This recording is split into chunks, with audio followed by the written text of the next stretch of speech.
What's going on, guys and gals? It's me, JT, and today we are back with another video, and I've got something very exciting I want to talk to you guys and gals about, but I also have a very big discussion for you guys and gals as well, because Nintendo has been doing some different things lately, and I sort of wanted to discuss it with you because I'm honestly on the fence about it, and I think a lot of people are that just haven't been saying a lot about it as well. So if you guys and gals did not know, Nintendo had their whole Super Mario 35th anniversary, and they showed everything off to us with their Direct. They showed off a lot of cool new games. They showed off like a new kind of AR Mario Kart game where it's like a Nintendo Labo, but you can build the course inside your own home and race with it on the Nintendo Switch and on the TV. It's like a full standalone game that you can use to build. And then they showed off a lot of cool new things at the Super Nintendo Online service, where they showed off a lot of new games coming to the online. It's a whole pack where you can play these new old Mario games. They have like Mario 3 and Mario the Lost Levels in there, and there's another Mario game that was packed in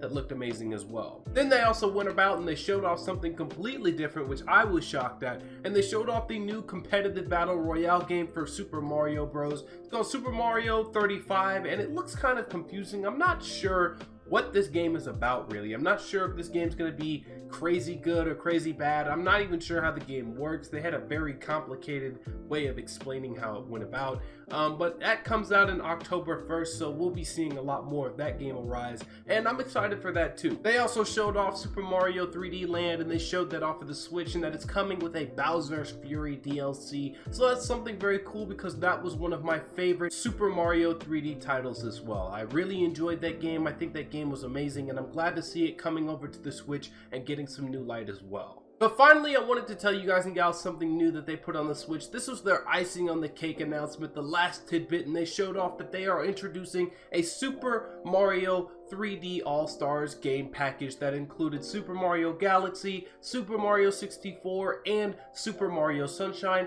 all with an upscaled resolution and updated to meet the best performance for these new systems on the Switch, and to just show off a better display for the gamers out there that like a pristine and new look for the game as well. This is something that caught a lot of us by surprise. There have been a lot of people begging for Super Mario Sunshine and Super Mario Galaxy to make their way onto the Switch. I think all of us wanted Nintendo 64 Super Mario Edition, but they didn't exactly want to put it in there as a game package. I think people just wanted Virtual Console for that game.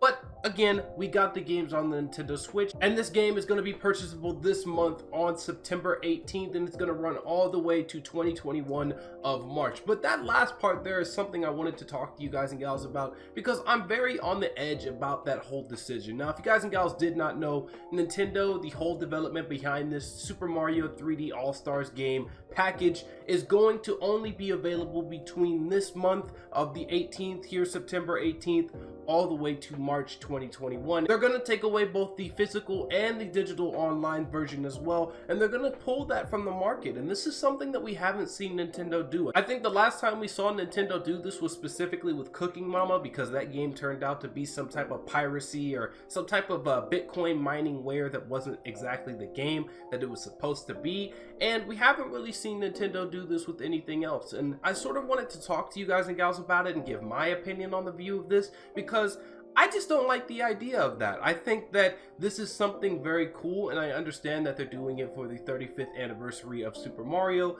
but does that really imply of having to have a game this big that everybody has been wanting on the Nintendo Switch to only last up to March of 2021? And now listen to me, I get it. A lot of people are going to be saying, okay, well, you basically have like 4 months to purchase the whole game. You know, we still have the rest of this year to go through, and then March is pretty far into next year as well. But I just don't like the idea of it. You know, as a kid, I remember not being able to have the latest game console on time.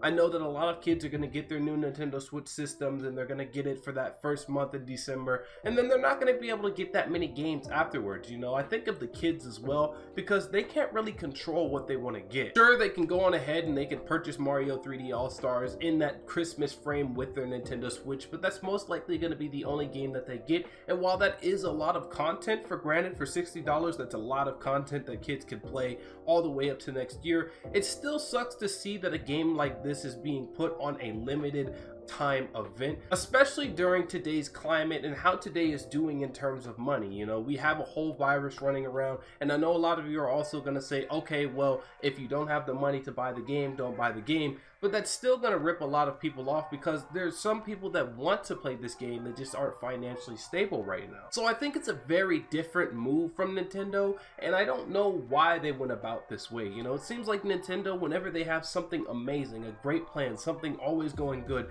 they seem to find ways to mess it up and just completely throw a 180 that nobody ever expects. It's like with the Nintendo Switch, like they have an amazing console, it has an amazing basic UI, but at the same time the Nintendo Switch is lacking a lot of basic things that would make this console be even more successful. And I'm not even telling you guys and gals about the themes and whatnot, but I think every console in today's general landscape should have voice chat installed on the system. You know, you shouldn't have to worry about that we don't have to use our phone to talk to people on it, and you know, to play games like play Smash, you know, and stuff like that. Like, I just disagree with that. You know, it doesn't have an achievement system, it doesn't have the basics that a console should have, and this is a reoccurring event with Nintendo, you know, always providing something that's amazing that catches everyone's eyes, but when you get your hands on it, it's just really not fully there, you know. And I wish Nintendo put that extra step in as well. Again, I'm very bent on this. I've already went out and I've pre-ordered my edition of the 3D All-Stars just for a review and to get the game playing, because I'm excited for this title. I love Mario 64. While I didn't play that much of Sunshine, it's gonna be an interesting game to play, and I can't wait to replay Super Mario Galaxy again, because Galaxy 1 and 2 were just one of my favorite games on the Wii.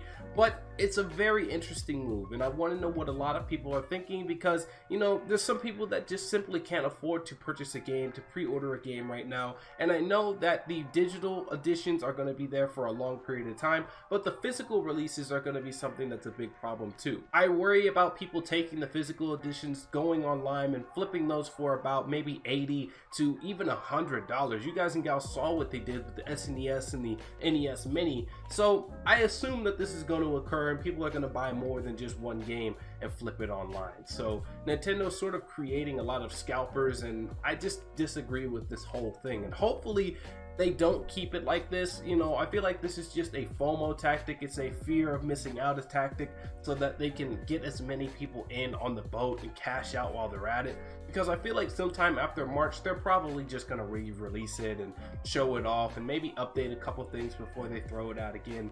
But it still sucks to scare this many individuals into getting the game without, you know, letting people know that it'll be available in the future. I don't know, it's a weird situation. But yeah, I rambled on long enough in this video. I want to know what you guys and gals think about this situation down in the comments below, because it's something that's very different from person to person. I see people explaining it and they're going about it, but then I also see people complaining about it as well, and I'm very interested to just see what the general audience is for this new release. You know, the Mario 35 anniversary is really good. I'm proud with what Nintendo has done, but again, it's Nintendo and they always do it in a different way compared to the other companies nowadays. But yeah, that's it. Thank you guys and gals for watching. If you like this video and you want to see more, make sure to hit that like and the subscribe button, and peace out.